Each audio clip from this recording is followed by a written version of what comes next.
난 당근마켓에서 남편 판다는 말이 이해가 돼. 아, 그럴 수 있잖아요. 나 그럴 수 있을 것 같아. 알죠? 여보 안 듣고 있죠? 뭐 부끄럽지만 요거 한번 보여드릴게요. 이 수업은 꼭 들어야 해.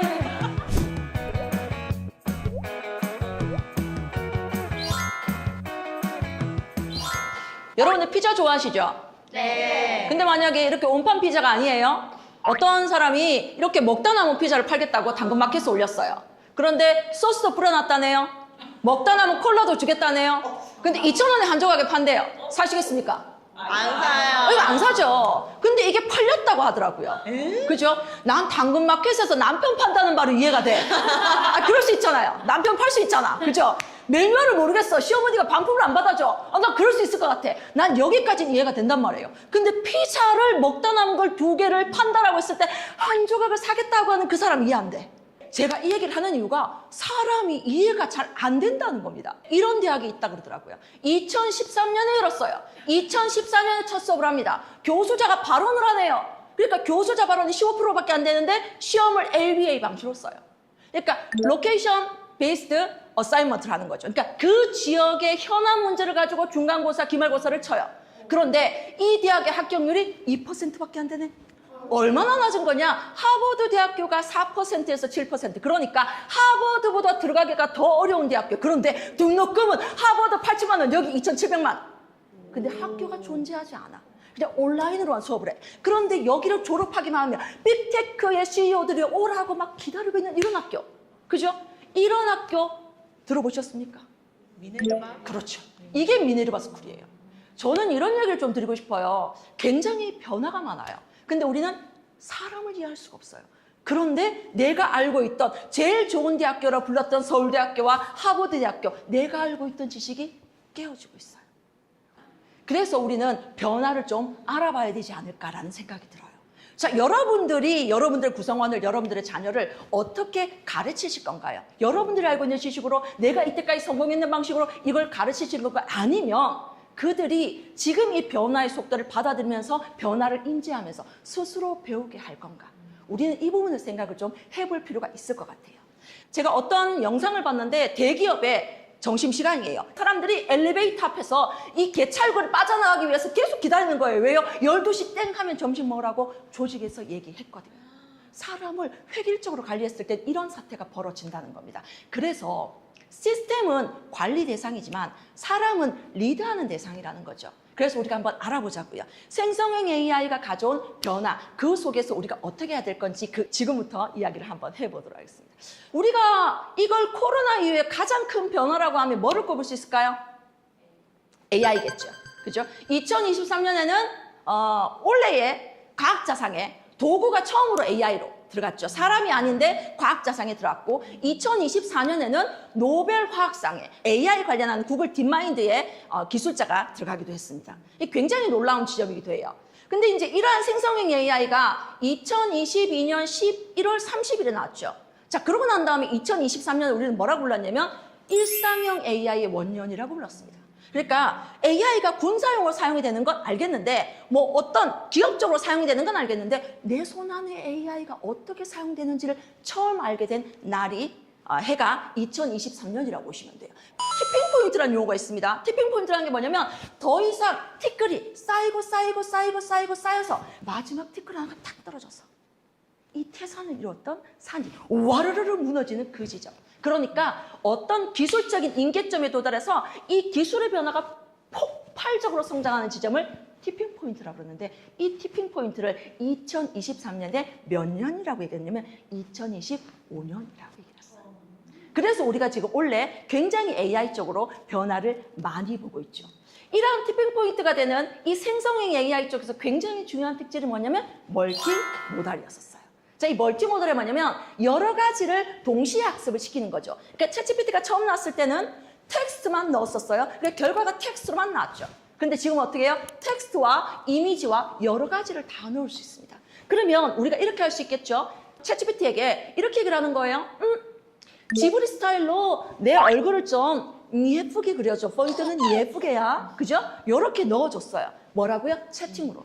그렇게 넣었는데 얘가 결과를 뭐로 나타내요? 이미지로 나타내줘요. 이게 멀티모달이에요.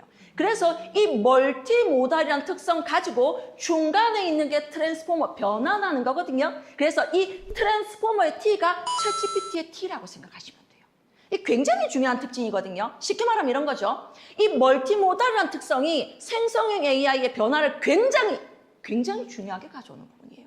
쉽게 말하면 기본 단백질을 분석하는데 사람이 하면 10억 년이 걸린다고 합니다. 근데 AI가 하면 1억 년이 걸린다고 해요. 실제적으로 우리가 의미가 있다, 이 병에 의미가 있다라고 하는 단백질 구조를 뽑아내가지고 그거를 검토하는 데만 보통 10년. 그러고 난 다음에 비용이 1조. 그런데 돈과 시간을 때려놓고 성공 확률이 10%밖에 되지 않습니다. 근데 AI를 사용하잖아요. 그럼 이럴 수 있죠. 단백질 구조와 DNA 구조를 학습시키는 거예요. 왜요? 멀티모달이니까. 자, 그러면 손상된 DNA 구조를 주고 난 다음에 이 손상된 DNA 구조에 맞을 것 같은 단백질 구조를 추천해달라 그래요. 그러면 어떻게 되겠습니까? 그러니까 신약 개발을 할 때에 분자 구조를 검토하는 것 몇 달이면 이론상으로 끝날 수 있고 비용은 반토막이 나는데 성공 확률은 배로 올라가는 신약 개발 쪽이 난리가 날 수 밖에요. 자, 그러면 우리가 AI 얘기를 좀 해보자고요. AI가 나온 용어가 나온 지가 생각보다 오래되지 않아요. 1956년 스탠포드 대학의 존 맥카시 교수님이 처음 얘기를 합니다. 실제로 제가 인공지능 전공할 때 저희 선배들, 저보다 앞선 학번들은 인공지능에 암흑기가 있었어요. 그러니까 이 학문은 실패한 학문이라는 얘기를 했었거든요. 왜냐면 개, 고양이를 구분 못해. 아니 우리는 애기들도 딱 태어나면 개, 고양이 이거 구분하잖아요. 그죠? 근데 이 개, 고양이를 구분한 지가 이제 12년, 13년밖에 안 돼요. 그러니까 실제로 치와와가 눈과 코가 까맣다라고 하면 이걸 구분하기 어렵습니다. 치와와가 똑같잖아요. 이걸 어떻게 구분합니까? 그래서 한스 모라베기라는 사람이 뭐라고 얘기하냐면 모라베기 역설이라고 그러는 거예요. 아니 인간에게 너무너무 복잡해서 어려운 계산을 AI 너무나 쉽게 하고 근데 AI는 개고양이처럼 너무너무 쉬운 거를 구분을 못하겠더라. 자, 그러면 여기서 생각해 볼 만한 지점이 나와요. 아니, 개고양이조차 구분 못하는 그 인공지능학자들은 어떻게 생각하냐면 얘처럼 멍청한 얘를 어떻게 학습시키는 게 좋을까라는 고민을 합니다. 여기에서 우리가 눈여겨볼 만한 부분이 인공지능의 정의라고 보시면 돼요. 같이 한번 읽어볼게요. 시작! 컴퓨터가 인간의 지능적인 행동을 모방할 수 있게 하는 것. 그러면 우리는 생각해 봐야겠죠. 도대체 인간이란 존재는 어떻게 지능을 획득하는가? 자, 인간이 지능을 획득할 때는 이렇게 합니다. 아이한테 그냥 장난감을 보여줘요. 이건 자동차야, 이건 트럭이야. 어느 날은 동화책을 보여주면서 이건 자동차야, 이건 트럭이야. 그랬더니 아이가 트럭이 어떤 특징을 가지고 있는지 말로 할 수는 없지만 머릿속에 자동차는 이런 특징을 가지고 있구나, ABC. 그 다음에 트럭은 이런 특징을 가지고 있거나 DF 이렇게 생각을 하기 시작하는 거예요. 그러고 난 다음에 지나가다가 엄마랑 지나가고 있는 거죠. 그러다가 얘가 얘기를 해요. 엄마, 저기 자동차가 보여요. 이랬더니 엄마가 이렇게 얘기를 해요. 저건 자동차처럼 보이지만 사실 트럭이야. 이렇게 얘기를 하는 거예요. 그럼 얘가 뭔지 모르겠지만 나는 ABC면 자동차라고 생각했는데 A, B, C, D, E도 자동차일 수 있구나. 자기 머릿속 인지를 재구조화한다는 거예요. 이게 인간이 지능을 획득하는 방식이에요. 그래서 기계에게도 똑같이 시켜봤습니다. 여러 가지 데이터를 계속 보여주면서 머신러닝, 네가 학습해. 딥러닝, 네가 학습해. 라고 하는 거예요. 그러니까 얘가 특징들을 쭉 잡아서 학습하기 시작해요. 그러고 난 다음에 마지막에 어떻게 하는 거예요? 두 개를 딱 놔두고 난 다음에 여기서 트럭을 짚어봐 라고 했더니 트럭은 이거 라고 짚는 거예요.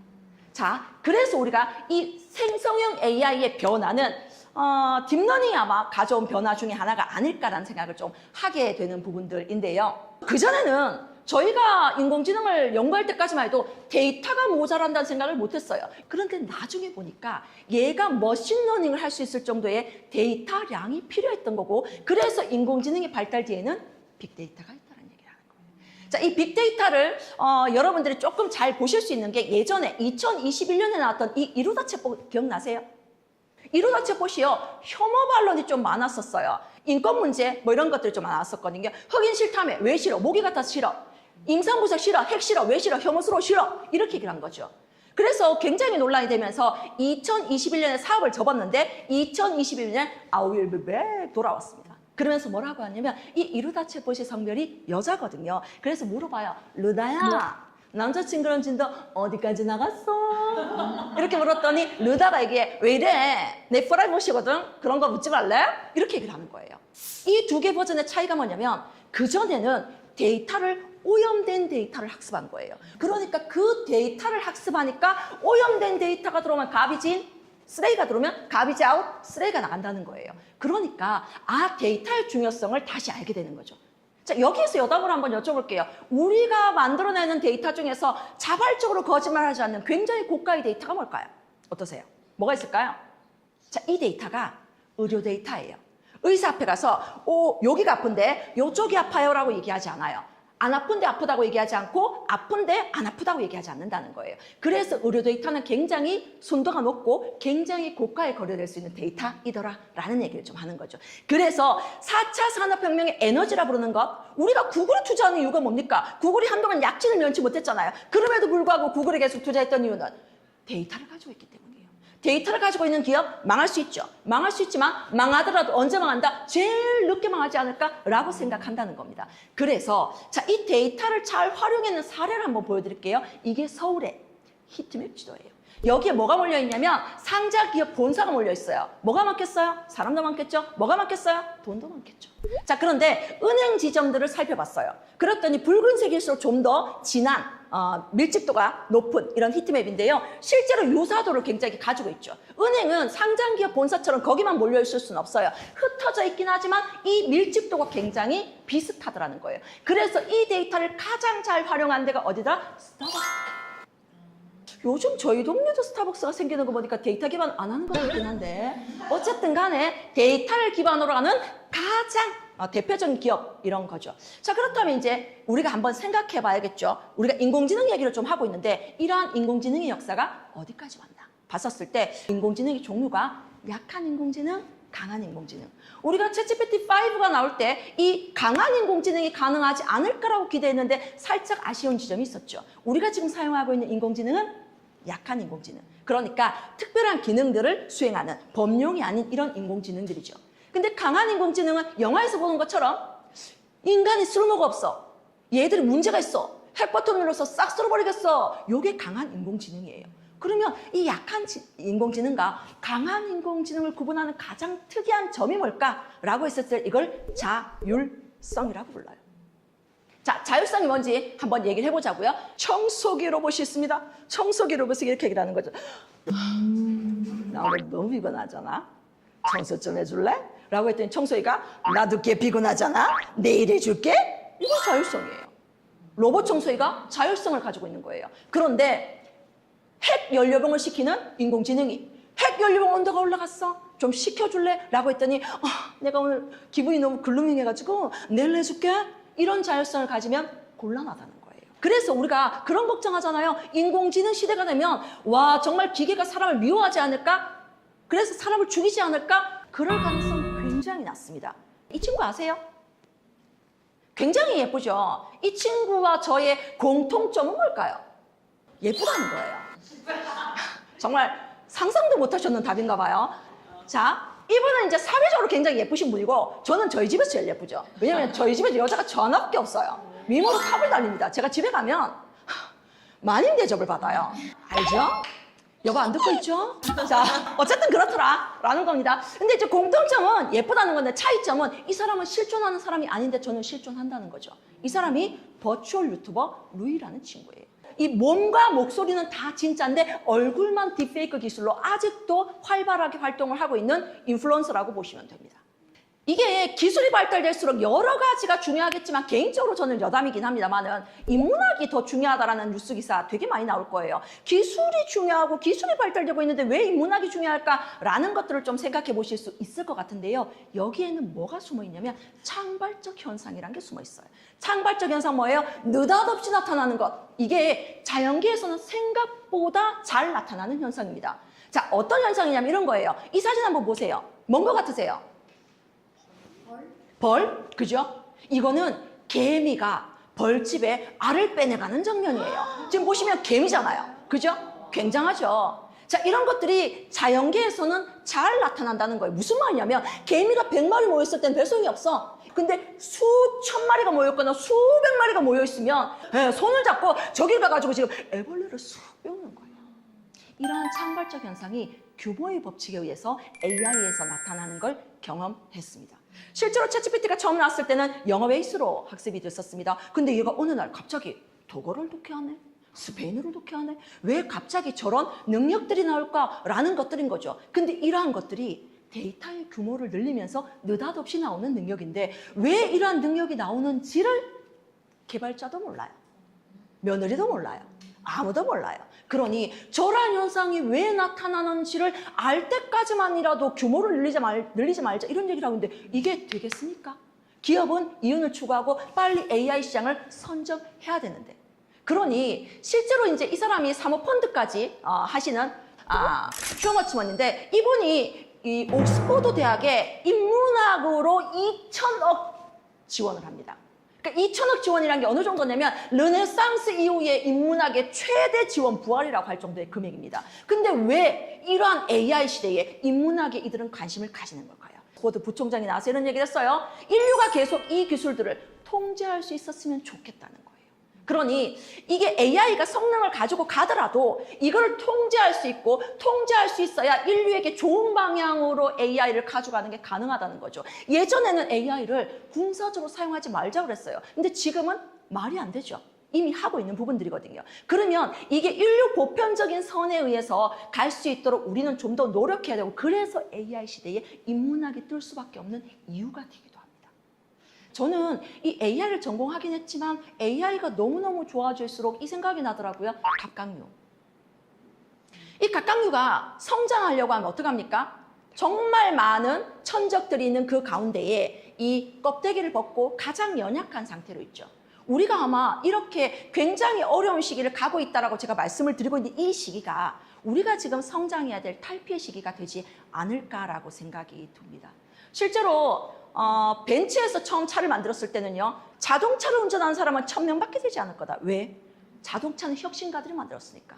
혁신가들이 만들었기 때문에 자동차가 고장나면 혁신가만이 고칠 수 있기 때문에, 그래서 만든 사람만 운전을 할 거라고 얘기했었습니다. 근데 이 생각을 누가 깨요? 포드가 깹니다. 대량 생산으로 바꾸기 시작합니다.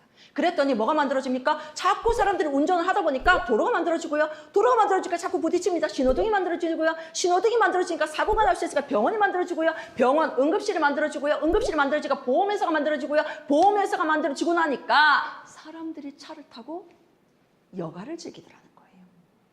실제로 우리가 어떤 변화를 볼 때는 물론 확장의 변화가 있고 수축의 변화가 있습니다. 물론 AI는 수축의 변화일 가능성도 있지만 우리는 그 안에서 확장을 바라봐야 됩니다.